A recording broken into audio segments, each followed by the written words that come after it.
La puritana y el pródigo, capítulo 9, de Bárbara Cartland. Qué interesante, repuso Nanette con un tono que implicaba todo lo contrario. Pero la reunión no resultó tan aburrida como había pensado, ya que Sir Simon había invitado también a sus hijos con sus esposas y a 3 nietos jóvenes, solteros, y que apenas tenían unos pocos años más que Nanette. Nanette rió y coqueteó con ellos, y Liliana escuchó al viejo juez hablar de su padre, y de lo mucho que se habían divertido juntos cuando eran estudiantes. En la tarde fueron de compras, y cuando llegó la hora de vestirse para la cena, Nanette dijo: «Me duele la cabeza, Liliana. Podríamos cenar a las 7 para poder acostarme temprano». «Por supuesto, querida. Creo que todos deberíamos hacer lo mismo. Mañana tendremos un largo viaje por delante». Después de una cena ligera, servida en sus habitaciones, Nanette le comunicó a Liliana: «Siento mucho que estés molesta conmigo y que yo te haya desilusionado. Sé que siempre me has querido y que has tratado, en cierta forma, de ocupar el lugar de mamá. Créeme que de veras te estoy muy agradecida». Liliana sintió que las lágrimas asomaban a sus ojos. «Yo te quiero, Nanette, y todo cuanto hago es porque deseo que seas feliz». «Ya lo sé», respondió Nanette, «y yo también te quiero». Besó a Liliana y se fue a su habitación. Liliana se dispuso a acostarse y una vez en la cama, pensó que había tenido razón al pensar que Nanette se había comunicado con Pascoe. Sin duda él pensaba seguirlas. «Ese cazafortunas se va a llevar una sorpresa cuando no la encuentre», se dijo. Entonces se preguntó qué pensaría el conde. ¿De verdad le había pedido que se casara con él? Casi no podía creerlo, pero aquellas fueron sus palabras. De pronto pensó que estar casada con el conde sería quizá tan maravilloso como los besos que él le había dado. Pero se obligó a no pensar en eso. Tenía que concentrarse en Nanette. Nanette. Por último cayó en un sueño en el cual se veía a sí misma huyendo del conde sin poder escapar. Liliana descorrió las cortinas de su habitación antes que Charity viniera a despertarla. Era una mañana soleada y tenía la sensación de que estaba dando un paso hacia lo desconocido, sin saber qué ocurriría en el futuro. ¿Cómo iban Nanette y ella a vagar por todo el mundo simplemente para huir de 2 hombres? Pero se dijo que tenía que cumplir con su deber, y eso implicaba evitar que Nanette se casara con un aventurero. Se vistió rápido, esperando el llamado de Charity en cualquier momento.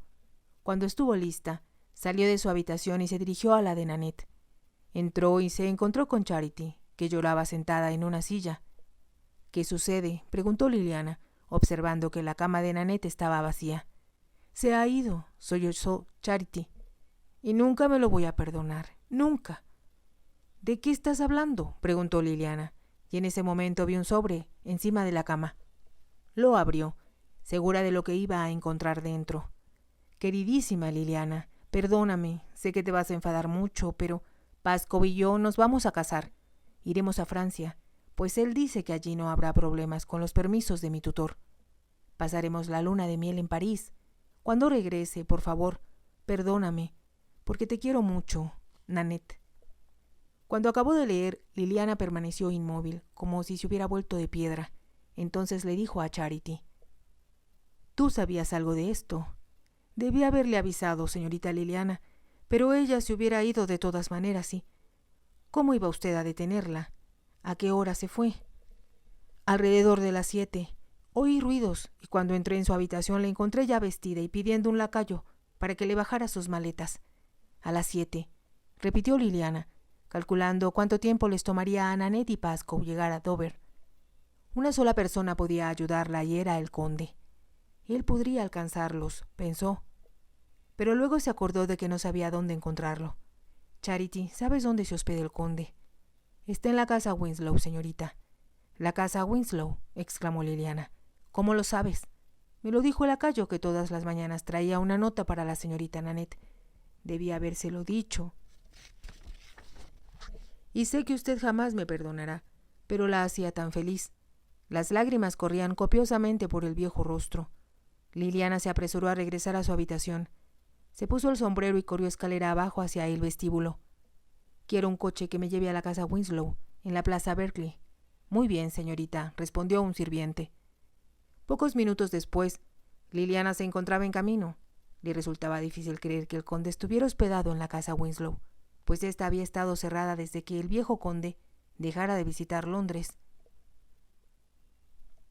Se preguntó quién se habría hecho cargo de aquella casa durante todo ese tiempo, pero se dijo que su única preocupación debería ser Nanette. Al llegar y tocar a la puerta le abrió un sirviente, quien se sorprendió de que alguien llamara tan temprano. «Deseo ver a su señoría. Su señoría la espera». «No, pero dígale que la señorita Broughton está aquí y que es muy importante. Pase usted por aquí, por favor». El sirviente la condujo a través de un vestíbulo de mármol hasta lo que parecía ser un salón de la mañana.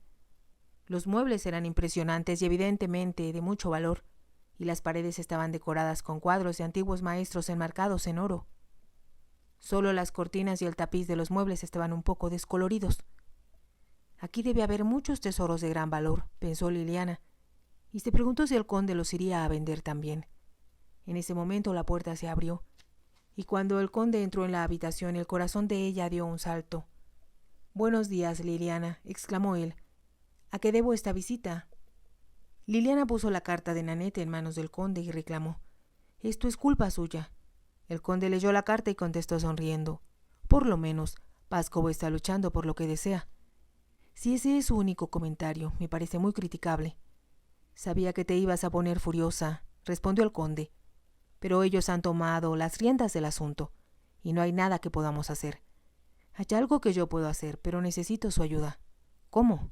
«Estoy segura de que les tomará unas 6 horas llegar a Dover, y según tengo entendido, hay solo 2 barcos que salen diariamente para Francia, uno en la mañana y otro en la tarde». «¿Y pretende evitar que tomen el barco de la tarde?» «Así es. ¿Y deseas que te lleve a Dover?» «Creo que su carruaje sería más rápido que cualquier coche alquilado». «Muy bien, ordenaré que mi faetón te recoja en tu hotel dentro de 1 hora». «¿Y por qué debo esperar 1 hora?» «Debo llevar a cabo ciertos arreglos antes de poder salir de Londres», dijo el conde, «y además aún no he desayunado». Liliana sabía que nada ganaría con protestar. «Muy bien, regresaré al hotel y prepararé una pequeña maleta, en caso de que Nanette y yo tengamos que pasar fuera la noche». «¿No te gustaría esperar mientras ordeno mi carruaje?» «Esperaré impaciente en el hotel, su señoría. Como ya sabe, debemos llegar a Dover antes de la partida del barco de la tarde». «No lo olvidaré», respondió el conde. Liliana subió al coche alquilado y el conde la vio alejarse.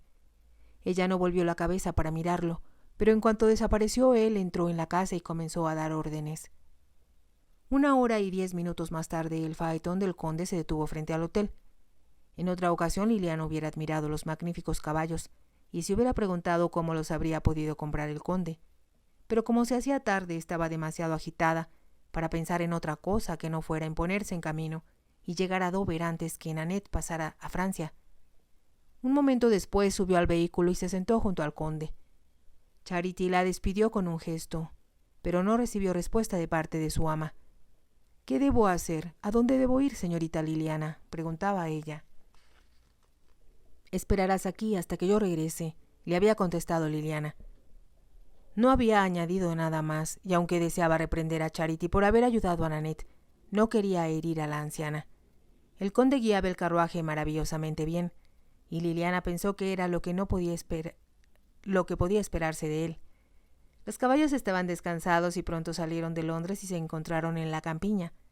Recorrieron un buen tramo en silencio hasta que ella dijo: «Hay mucho menos tráfico de lo que yo esperaba». «Cuando uno tiene prisa es aconsejable evitar los caminos principales», respondió el conde. Liliana no dijo nada más, pues le costaba trabajo hablar moviéndose a tanta velocidad y no deseaba distraer al conde. A mediodía el conde se detuvo en el patio de una pequeña posada. «¿Por qué nos detenemos?», preguntó Liliana. «Tengo hambre», respondió el conde, «y estoy seguro de que tú también. Además, aquí es donde cambiaremos los caballos». «¿Tienes caballos aquí?», preguntó Liliana sorprendida.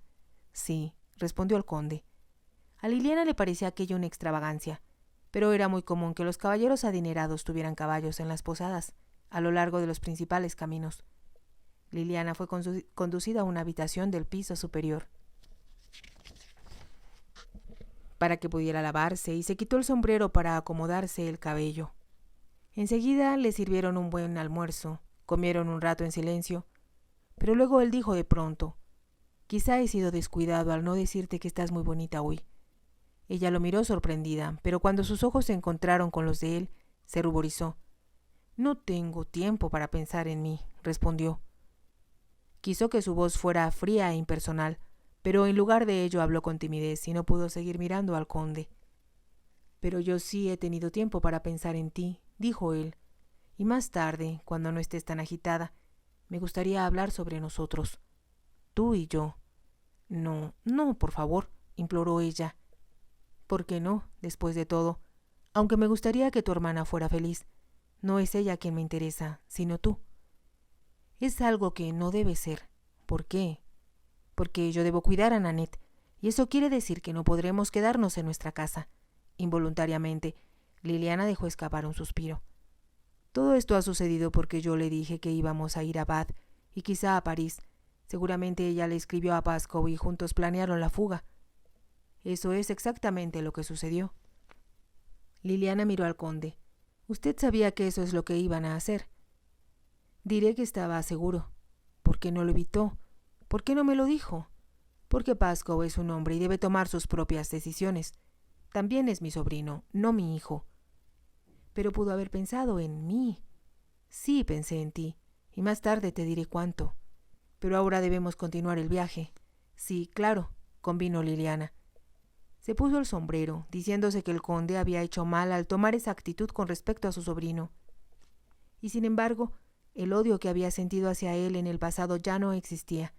Ahora solo podía pensar en la expresión de sus ojos y en la sonrisa de sus labios, labios que la habían besado. El nuevo par de caballos se movía tan rápidamente como el anterior. ¿Cómo podrá tener animales tan maravillosos?, se preguntó Liliana. Avanzaron por un buen rato hasta que de pronto el conde detuvo el coche bajo la sombra de un árbol. Liliana lo miró sorprendida. ¿Por qué nos detenemos? Hay algo que debo decirte. Algo en la voz del conde la hizo sentirse aprensiva. Él se volvió en el asiento para mirarla de frente.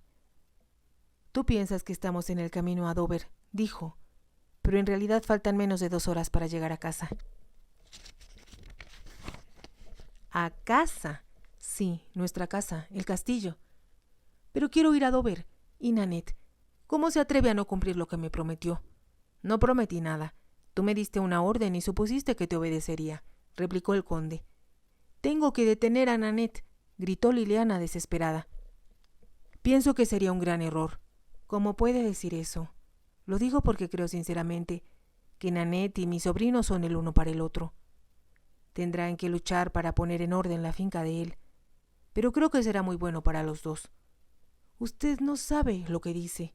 Sí lo sé, como también sé que es lo mejor para ti, mi amor, aunque tú no estés de acuerdo conmigo. A pesar de su sorpresa, Liliana se estremeció al escucharlo. Te diré además, continuó el conde, que vamos a camino a casa. Pero primero vamos a casarnos. ¿Casarnos? Liliana tartamudeó al pronunciar la palabra. Un poco más adelante hay una iglesia donde nos espera un sacerdote. Es inútil que protestes, Liliana. Te amo, y tal vez lo niegues. Sé que tú me amas también. Tengo una licencia especial y nos casaremos enseguida. Por un momento Liliana permaneció en silencio, pero luego contestó. Por supuesto que no voy a casarme con usted. ¿Cómo puede pensar en semejante cosa? El conde extendió una mano y colocando sus dedos bajo el mentón de Liliana le levantó la cara. Mírame, mi amor, mírame a los ojos y júrame, por lo que consideres más sagrado, que no me amas y que cuando te besé no sentiste nada. Liliana quiso luchar contra él, sin conseguirlo. Los dedos de él le sostenían la cara firmemente, y a pesar suyo tuvo que mirarlo a los ojos. Después ya no pudo apartar la vista ni luchar más. En su lugar, sintió como si todo el mundo se desvaneciera y solo existieran los ojos de él y la inexplicable sensación que se apoderó de ella cuando la besó. Por un largo momento ninguno de los dos pudo moverse y después el conde exclamó: «Eres mía, mi preciosa, tal como siempre quise que lo fueras».